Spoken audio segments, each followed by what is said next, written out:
up, guys? How's it going? Travis here from the Wolf Hunters, and I got a reaction video for you. I got this link right there. You can find that link in the description box, which is below the video. There's a link. Click it and pick it. You can request music, movie scenes, comedy skits, live performances, documentary segments, sports, and more for the Wolf Hunterz Reactions channel. Today's video is brought to you by Wolves Gaming, bringing us The Legend of Revan as told by Kreia. I'm not sure if I'm saying that correctly or not. By JJ Edits. Wolves Gaming says, "Hello, I'm sending this as a quick break from the Ruby stuff I've been sending. I don't know how much of Star Wars you know from any of the forms of media. This character is one of my favorites from Star Wars, and he is from the Star Wars Knights of the Old Republic video game. In the expanded universe and or canon timeline, the events told within this video takes place 4,000 years before the Battle of Yavin, which is the Death Star battle from Star Wars Episode 4. A New Hope, another Revan video will be sent in the future as well. Alas, I hope you enjoy this story and have a great day." Thank you so much for that one. Actually, I don't know a lot about Star Wars. I mean, the extent of Star Wars is when I was younger, I watched the first 3 Star Wars movies. And I haven't seen them in a very long time. And going to Disney and just walking around the Star Wars area is pretty much the extent of it. So this will be a lesson for me, that's for sure. But maybe it's due time. Guys, go ahead, hit that like and subscribe button, hit that notification bell, and feel free to comment below.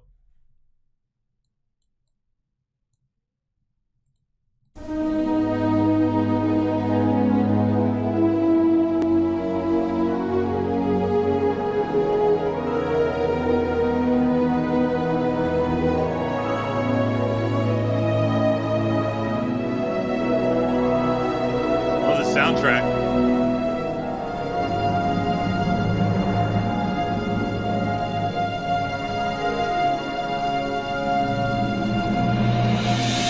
I was a historian once, gathering the relics of the Jedi, learning the ancient mysteries. Always there were more questions. Revan had a mother and father, parents, ancestors, like all Jedi do. Revan. Sorry, guys, I said Raven earlier. Revan. Okay. Revan had a mother and father, parents, ancestors, like all Jedi do. But where he was born, where he came from, I do not know, any more than I know where he walks now. Some said that Revan was born in the outer regions, beyond the Rim, and that's what called to him during the Mandalorian Wars.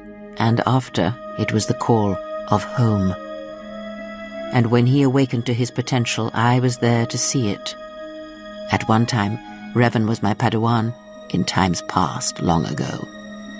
But Revan, when he had learned all he could, had other masters. That fool Jar and other Jedi on other planets. He learned from each. But in the end, he turned back to me. Revan was power. It was like staring into the heart of the Force. Even then you could see the Jedi he would slay etched on his soul.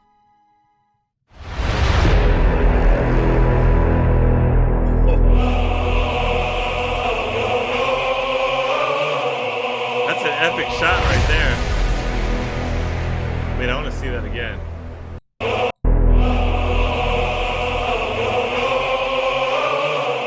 That's pretty dope.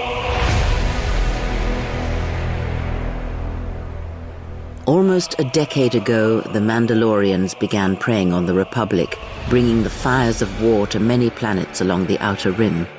Their predations continued, winning victory after victory, until the Republic finally begged the Jedi Council for aid. The Jedi Council counseled caution and patience to assess the Mandalorian threat as the Outer Rim burned. 2 Jedi Knights, Revan and Malak, defied the Jedi Council. They challenged the Mandalorian fierceness and brutality on the battlefield with a viciousness of their own. Revan's entrance into the conflict marked the true beginning and end of the war. It was Revan who drove the Mandalorians back into the unknown regions. The war's end was merely another beginning, and what seemed a victory for the Republic was far from it. Many believed the Mandalorians defeated Malachor V, but the Mandalorians taught the Jedi much through battle, and so it was that Malak, Revan, and the Jedi that followed them discovered their true natures in the Mandalorian Crusade. One quickly learns that the Jedi Code does not give all the answers. If you are to truly understand, then you will need the contrast, not adherence to a single idea. As Revan and Malak fought the Mandalorians in battle after battle, they grew to despise weakness, just as the Mandalorians did. So it's just the two of them against, like, an army? Is that right? That's insane. That's awesome. In the end, the Mandalorians had taught them through conflict, shaped the Jedi, and turned them into a weapon against the Republic.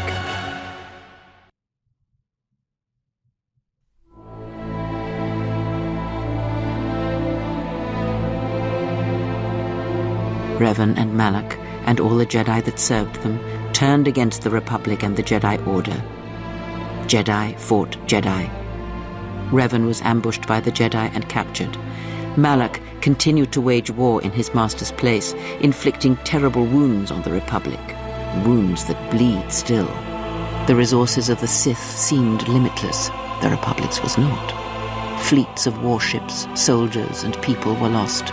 Entire planets were decimated, their inhabitants dead or refugees. It is a great burden for any civilization to bear. As all Sith do without a strong enemy, the Sith turned on each other.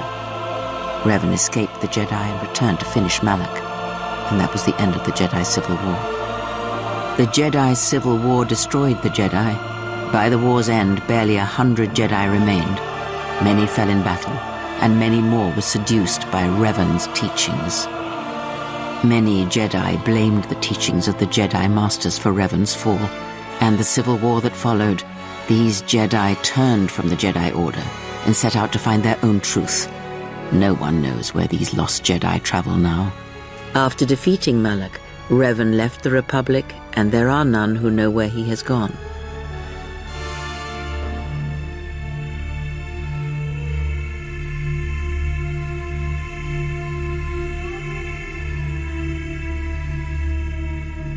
It is some.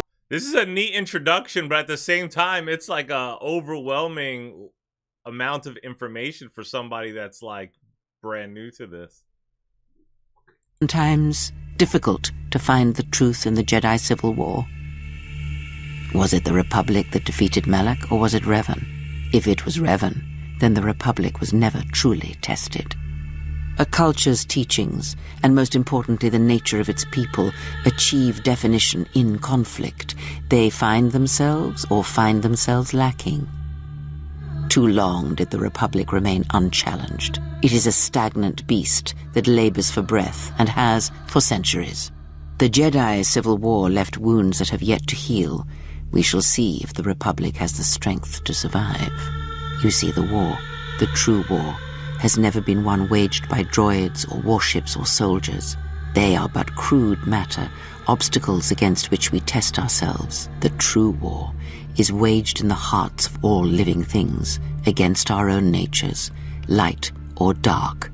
That is what shapes and binds this galaxy, not these creations of man. Did Revan fail? Or was it the failure of the Jedi teachings? Revan's choices were always his own. It was not teaching or circumstance or example, it was him. And there is something that the Council may never understand.